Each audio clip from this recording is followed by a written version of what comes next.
இந்த ஜமாஅத்துல் முஸ்லிமீன் என்கிற அமைப்பை எங்களுக்கு சொல்லப்பட்டது எப்படி என்றால், இது மட்டும்தான் இஸ்லாம். உலகத்திலேயே பல அமைப்புகள் இருக்கிறது, அந்த அமைப்புகள் எல்லாம் வழிகேடு, நரகம் போகும், அவர்கள் முஸ்லிம்களே கிடையாது. ஜமாஅத்துல் முஸ்லிமீன் என்று சொல்கிற இந்த இயக்கத்திலே இந்த பேரோடு இருப்பார்களே, அவங்க மட்டும்தான் முஸ்லிம் என்ற ஒரு விஷயம் எங்களுக்கு சொல்லப்பட்டது.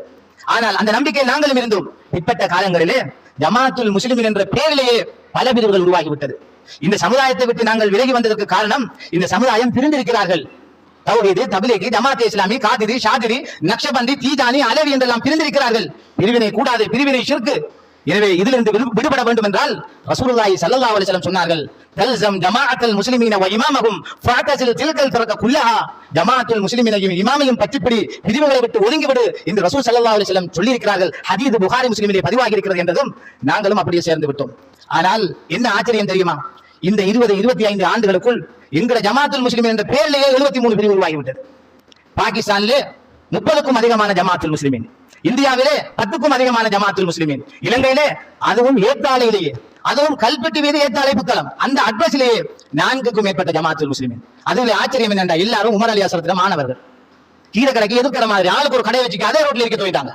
எல்லாரும் சொல்ல துவங்கிட்டாங்க, நாங்க தான் ஜமாஅத்துல் முஸ்லிமீன் என்று. அவங்களுக்கு கீழே எத்தனை பேர் இருக்கான்னு பார்த்தா ஒரு மௌலவி இருக்கார், அவர் சொல்றார், நான் ஜமாஅத்துல் முஸ்லிமீன், உலகத்துக்கு நான் தான் தலைவர் என்றார். அவருக்கு கீழே வெறும் உலகத்திலேயே 3 பேர் இருக்காங்க. அந்த 3 பேரும் இருந்து அவர் சொல்றார், நாங்க தான் அசல் ஜமாஅத்துல் முஸ்லிமீன் என்று.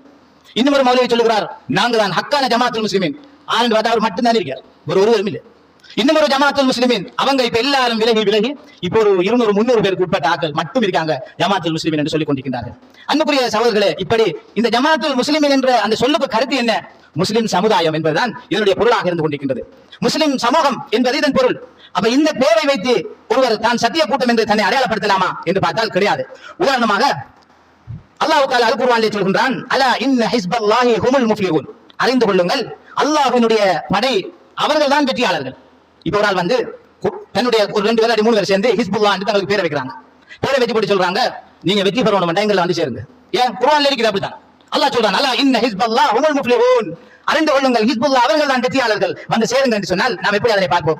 நகைப்பாக, வேடிக்கையாக பார்ப்போம். அப்படித்தான் இவர்களுடைய விஷயம். அதே போன்று அல் குர்ஆன்ல இன்னல்லாஹ யுஹிப்புல் முத்தகீன், அல்லாஹ் முத்தகீன்களை விரும்புகிறான். அதுக்காக வேண்டி நாங்க ஜமாஅத்துல் முத்தகீன், முத்தகீன்களின் ஜமாத் அப்படி என்று பேரை வைத்து செயற்படலாமா? இப்படி அல் குர்ஆனிலே பல இடங்களில் பல வார்த்தை பிரயோகங்கள் வரும். அதே போன்று ஹதீஸிலே வருகிறது, நபிகள் ஸல்லல்லாஹு அலைஹி வஸல்லம் சொல்கிறார்கள், அஹ்லுத் தௌஹீத் அவர்கள் நரகத்திலே போட்டு வேதனை செய்யப்பட்டதற்கு பின்னாலே அல்லாஹ் தஆலா சில சாராரை அந்த நரகத்திலிருந்து வெளிப்படுத்துகிறான், அவர்களை சுவர்க்கத்துக்கு அனுப்புகிறான். அவர்களை பற்றி ஹதீஸிலே வருகிறது அஹ்லுத் தௌஹீத், தௌஹீத் வாலிகள். அப்ப இப்படி அஹ்லுத் தௌஹீத் என்று பேரை வைத்துட்டு கொஞ்சம் பேர் நாங்க தான் அஹ்லுத் தௌஹீத், அந்த நரகத்திலிருந்து வெளியே வாராக்கள், சுவர்க்கம் போறாக்கள் என்று சொல்லலாமா? அதே 70,000 பேர்